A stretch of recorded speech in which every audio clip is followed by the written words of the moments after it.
اس رمضان المبارک میں بہت ساری حلال چیزیں آپ کو حرام کر دی گئی ہیں، یعنی سحری سے لے کر افطاری تک۔ میں یہ نہیں کہہ رہا کہ شراب پینا حرام ہے، نشہ کرنا حرام ہے، وہ تو پوری زندگی بھر حرام ہے، لیکن آپ کو چاول روٹی تو حلال ہے نا، سبزے سیب پھل فروٹ تو حلال ہے، لیکن یہ حلال چیزیں بھی اللہ نے آپ پر حرام رکھی ہیں، روزے کے عالم میں نہیں کھا سکتے۔ سحری سے لے کر افطار تک یہ حلال لقمے، پانی تو حلال ہے، پاک ہے، لیکن آپ کے لیے روزے کے عالم میں حرام ہے۔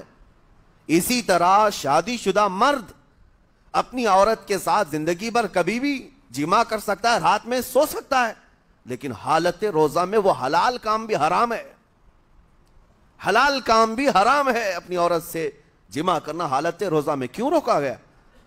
کھانا پینا بھی حلال تھا، عورتوں کے ساتھ شباشی بھی حلال تھی، لیکن روزے کے عالم میں ان حلال چیزوں کو روکا گیا۔ تو آپ سوچ سکتے ہیں اس چیز کو، سوچ سکتے؟ وجہ یہ ہے کہ حلال چیزوں سے آپ کو روک کر بڑے حرام چیزوں سے بچانا مقصود ہے۔ آج اگر اپنے آپ میں اتنا کنٹرول کر لے جاؤ کہ چند حلال چیزوں سے دن بھر بچ سکتے ہو، انشاءاللہ رمضان کے بعد بڑی حرام چیزوں سے بھی اللہ آپ کو محفوظ رکھے گا۔ میرے عزیزو، برا ہے ان لوگوں کا جن کو میرے آقا صلی اللہ تعالی علیہ وسلم نے دعائے ہلاکت فرمائی ہے۔ اس سے بدنصیب کوئی ہو سکتا ہے جن کے لیے رسول رحمت صلی اللہ تعالی علیہ وسلم کی دعائے ہلاکت ہوئی ہو؟ حضور صلی اللہ تعالی علیہ وسلم ایک دن مسجد نبوی شریف میں تشریف لے جا رہے تھے، منبر پر آپ نے قدم رکھا، آمین کہا، پھر دوسرے زینے پر قدم رکھا، آمین کہا، تیسرے زینے پر قدم رکھا، آمین کہا۔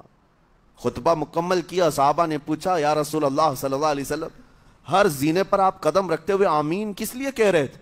سنو، رسول پاک صلی اللہ علیہ وسلم ارشاد فرماتے ہیں کہ میں جب پہلے زینے پر قدم رکھا تو سید الملائکہ جبرائیل امین آئے اور دعا کرنے لگے۔ کیا دعا کیا؟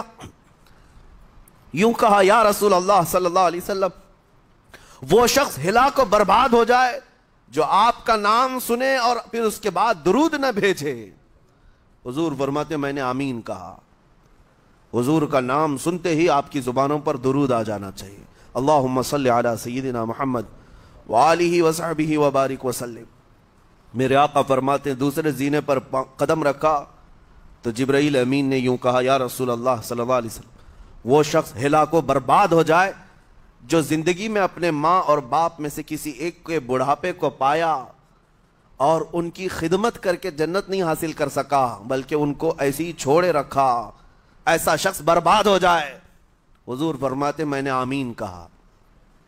پھر جبرائیل امین نے کہا، تیسرے زینے پر قدم رکھتے ہی میرے آقا فرماتے ہیں جبرائیل نے یوں دعا کی کہ اے اللہ کے رسول، وہ شخص ہلاک و برباد ہو جائے جو رمضان کا مہینہ پایا لیکن اس کا ادب نہیں کر سکا، اس کا احترام نہیں کر سکا۔ حضور فرماتے میں نے اس پر بھی آمین کہا۔ جس کی ہلاکت کے لیے جبرائیل امین دعا کر رہے ہوں اور اس دعا پر سید الانبیاء آمین کہہ رہے ہوں، ایسے شخص کی بربادی کا کیا انجام ہو سکتا ہے؟